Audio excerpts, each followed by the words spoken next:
চাঁদের রাজকন্যা। অনেক অনেক দিন আগের কথা। ছোট্ট একটা গ্রামে থাকতো নীলা নামের এক মেয়ে। নীলা খুবই কৌতূহলী আর স্বপ্নবিলাসী ছিল। প্রতিদিন রাতে আকাশের দিকে তাকিয়ে সে তারাদের গুনত আর চাঁদের দিকে তাকিয়ে মনে মনে বলতো, হায়, যদি একদিন চাঁদের দেশে যেতে পারতাম।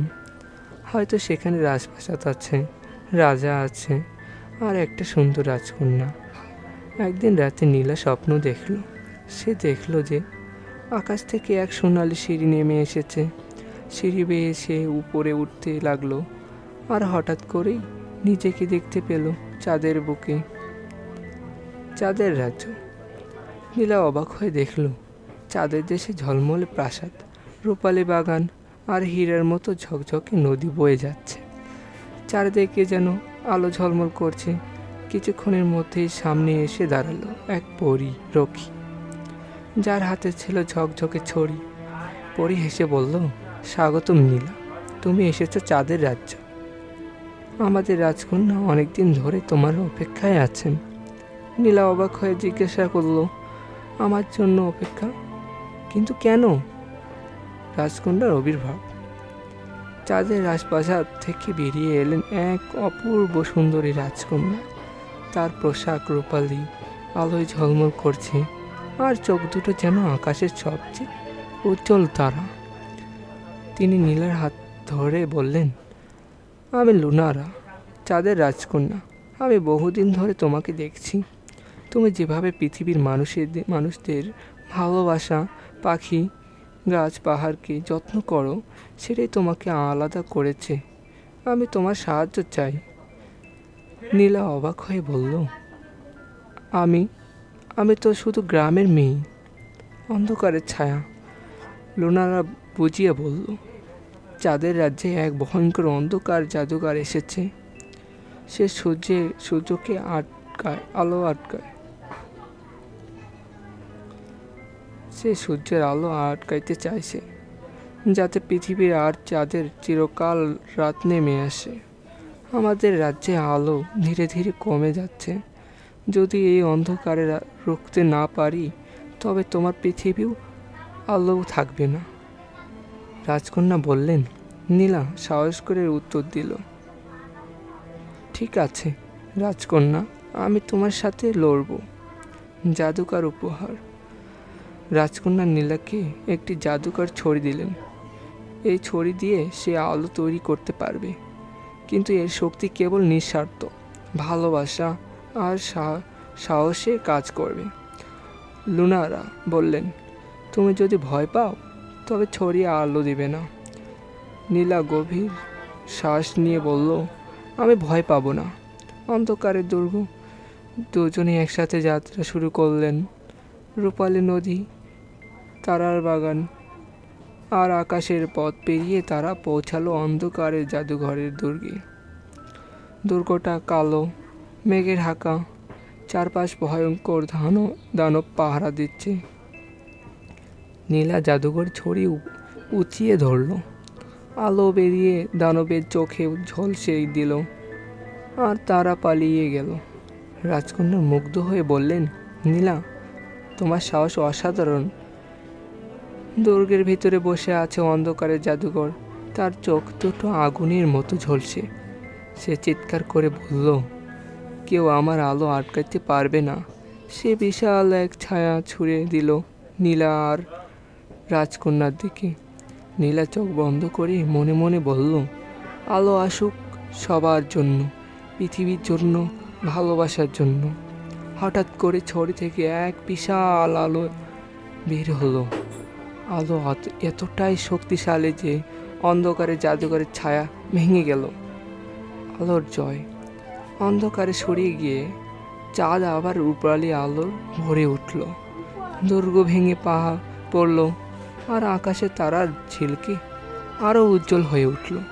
রাজকন্যা খুশিতে নীলাকে জড়িয়ে ধরলেন। তুমি আমাদের রক্ষা করেছ। তোমার সাহস আর ভালোবাসার ছায়া, এটা সম্ভব হতো না। রাজকন্যা বললেন, নীলা, তুমি চাইলে এখানে থেকে যেতে পারো, চাঁদের রাজ্যের রাজকুমারী হয়ে।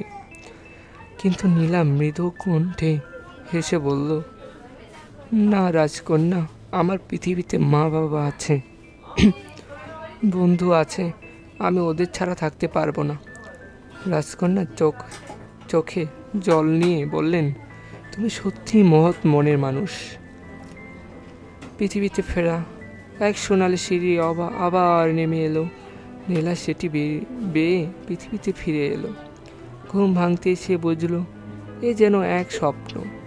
কিন্তু জানালার বাহিরে তাকাতেই দেখল চাঁদের যেন হাসছে, আর আকাশে এক ঝলমলে তারা ঠিক তার জানালায় উপরে ঝলছে। নীলা মুচকি হেসে বলল, হয়তো ওটা রাজকন্যার উপহার, আলো যে কখনো মরে না। জাদুর ফুলের রূপকথা। অনেকদিন আগের কথা। দূর এক গ্রামে ছিল এক দরিদ্র মেয়ে, নাম তার লায়লা। সে প্রতিদিন নদীর ধারে বসে স্বপ্ন দেখত, যদি একদিন তার নিজের একটি বাগান থাকে যেখানে রঙিন ফুল ফুটে থাকবে আর পাখিরা গান গাইবে। একদিন ভোরবেলায় নদীর ঘাটে পানি আনতে গিয়ে লায়লা দেখল পানির উপরে ভেসে আছে এক অদ্ভুত সোনালি ফুল। ফুলটির পাপড়ি রোদে ঝিলমিল করছিল। সে ফুলটি হাতে তুলে নিতেই ফুলটি ফিসফিস করে বলল, আমাকে বাগানে রোপণ করো, আমি তোমার সব স্বপ্ন পূরণ করব। লায়লা অবাক হলেও ফুলটিকে ঘরে এনে মাটিতে রোপণ করলো। সেই রাতেই আশ্চর্য ঘটনা ঘটল। ছোট্ট চারাগাছটি মুহূর্তেই এক বিশাল ফুলের বাগান রূপ নিল। সেখানে হাজারো রঙের ফুল ফুটল, মিষ্টি সুবাস ছড়ালো চারিদিকে। এরপর থেকে লায়লার ঘর দুঃখের দিন শেষ হলো। গ্রামের সবাই তার বাগানে এসে আনন্দ পেত, কিন্তু সত্য ছিল ফুলগুলো কেবল ভালো মানুষের জন্যই ফোটে। কেউ খারাপ মন নিয়ে এলে ফুলগুলো শুকিয়ে যেত। একদিন এক লোভী ব্যবসায়ী বাগানটিকে দখল করতে এলো, কিন্তু সে ঢুকতেই ফুলগুলো অন্ধকারে মরে গেল আর বাগান শুকিয়ে গেল। লায়লা কেঁদে উঠল। তখন সেই সোনালি ফুলটি অবাক হয়ে কথা বলল, সরল মন আর ভালোবাসা থাকলেই বাগান আবার ফুটবে। লায়লা চোখ মুছে হাসল, আর তার ভালোবাসায় ফুলেরা আবারও জেগে উঠল। বাগান রঙিন হয়ে উঠল আগের মতো। এরপর থেকে সেই বাগানকে সবাই জাদুর বাগান বলে চেনে। আর লায়লা গ্রামের সুখ ভালোবাসার প্রতীক হয়ে রইল। স্বপ্ন পাখির রূপকথা। অনেক দিন আগের কথা। পাহাড় ঘেরা এক রাজ্য ছিল এক দয়ালু গরিব ছেলে।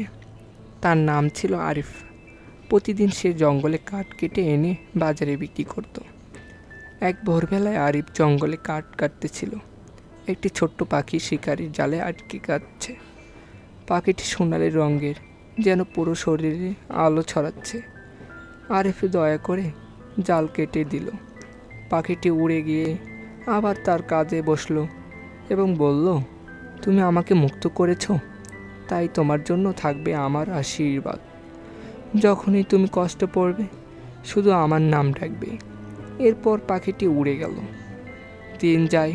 হঠাৎ একদিন রাজপ্রাসাদে ঘোষণা এলো, রাজকন্যা ভীষণ অসুস্থ, রাজ্যের সব বৈদ্য ব্যর্থ। বলা হলো যে এই রোগ যে সারাবে রাজকন্যাকে সে বিয়ে করতে পারবে। আরিফ খুব গরিব হলেও সাহস করে স্বপ্ন পাখির নাম ডাকলো। সঙ্গে সঙ্গে আকাশে ফেটে সেই সোনালি পাখিটি এলো। সে একটি জাদুকারি পালক ফেলে দিল এবং বলল, এই পালক দিয়ে ওষুধ তৈরি করো, রাজকন্যা সেরে উঠবে। আরিফ তাই করলো। রাজকন্যা সুস্থ হলো আর রাজা খুশি হয়ে আরিফকে রাজকন্যার সঙ্গে বিয়ে দিলেন। কিন্তু আরিফ কোনোদিন ভুলল না তার শোকের আসল কারণ সেই দয়ালু স্বপ্ন পাখি। তাই সে আজীবন বনের প্রাণীদের যত্ন নিত। এরপর থেকে সেই পাখিটিকে সবাই রক্ষাকর্তা স্বপ্ন পাখি বলে ডাকতে লাগলো।